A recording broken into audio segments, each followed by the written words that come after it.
నమస్తే welcome to our channel. ఎట్టకేలకు వల్లభనేని వంశీకి బెయిల్ అయితే వచ్చింది. దాదాపు 2 నెలలుగా జైల్లో కస్టడీలో మగ్గుతున్నటువంటి వల్లభనేని వంశీకి బెయిల్ అయితే వచ్చింది. మరి సిగ్గొచ్చిందా, బుద్ధి జ్ఞానం వచ్చిందా తెలియదు కానీ బెయిల్ అయితే, అది కూడా షరతులతో కూడినటువంటి బెయిల్. ఆయుష్ ఆసుపత్రిలో వైద్యానికి సంబంధించి అక్కడ ట్రీట్మెంట్ తీసుకోమని చెప్పి బెయిల్ అయితే వచ్చింది. ఇక్కడ చూడండి, అక్రమ మైనింగ్ కేసులో వంశీకి బెయిల్, షరతులతో కూడినటువంటి బెయిల్ మంజూరు చేసిన హైకోర్టు. నకిలీ ఇళ్ల పట్టాల కేసులో ముందస్తు బెయిల్పై విచారణ వాయిదా. ఇది ఇప్పుడు వచ్చిండేది అక్రమ మైనింగ్ కేసుకు సంబంధించి. మనోడి మీద ఇంకో కేసు కూడా ఉంది. అదేంటంటే నకిలీ ఇళ్ల పట్టాలు పంపిణీ చేశాడు. రేపు పొద్దున ఎలక్షన్ అనంగా, అప్పుడు ఈయన టీడీపీలో ఉన్నాడు, వైఎస్ఆర్సీపీ బలంగా ఉన్నటువంటి ఒక గ్రామంలో నకిలీ ఇళ్ల పట్టాలను సృష్టించి వాళ్లను ప్రలోభ పెట్టడానికి, ఓట్లు వేయించుకోవడానికి నకిలీ పట్టాలు అయితే ఇచ్చాడు. ఆ కేసు మీద అయితే ముందస్తు బెయిల్కు అప్లై చేస్తే అది విచారణ వాయిదా పడింది. ఆయుష్ ఆసుపత్రిలో వైద్యానికి అనుమతి, వంశీ రిమాండ్ పొడిగించిన నూజివీడు కోర్టు. ఉమ్మడి కృష్ణా జిల్లా పరిధిలో అక్రమ మైనింగ్ కు సంబంధించిన కేసులో మాజీ ఎమ్మెల్యే వల్లభనేని వంశీకి హైకోర్టు ముందస్తు బెయిల్ జారీ చేసింది. సో ఈయన మీద ఉండే కేసులేంది? ఆ సత్యవర్ధన్ కేసు ఒకటి, అక్రమ మైనింగ్ ఒకటి, దొంగ పట్టాలు ఒకటి, తెలుగుదేశం పార్టీ మీద దాడి చేసినటువంటి కేసు.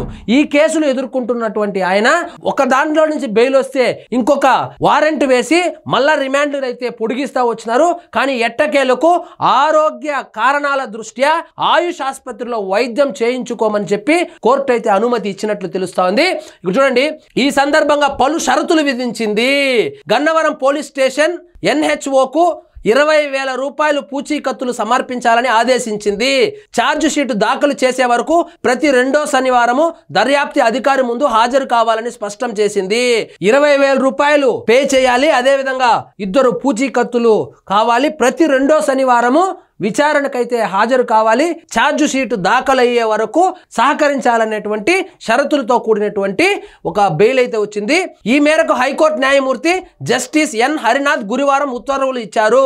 ఈ కేసులో తనకు ముందస్తు బెయిల్ మంజూరు చేయాలని కోరుతూ వంశీ హైకోర్టును ఆశ్రయించారు.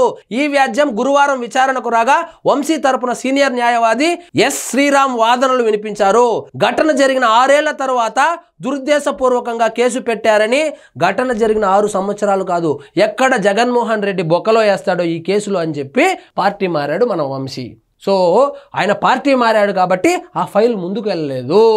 చూడండి, ఘటన జరిగిన 6 ఏళ్ల తరువాత దురుద్దేశంగానే కేసు పెట్టారని చెప్పారు.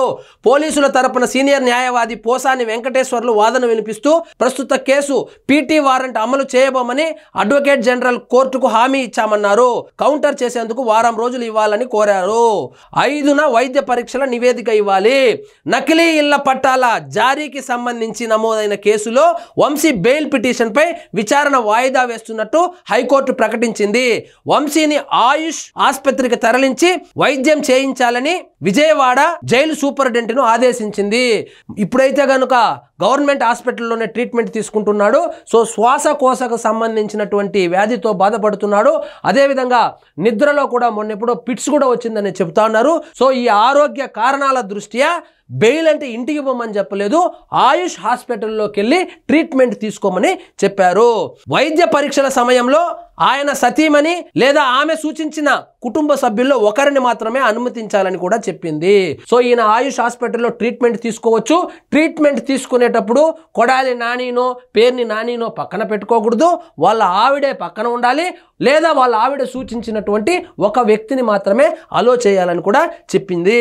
వైద్య పరీక్షల నివేదికను సీల్డ్ కవర్లో అందజేయాలని స్పష్టం చేసింది. ఆ నివేదికను జూన్ 5న కోర్టు ముందు ఉంచాలని ఈ మేరకు హైకోర్టు న్యాయమూర్తి జస్టిస్ వై లక్ష్మణ్ రావు గురువారం ఉత్తర్వులు జారీ చేశారు.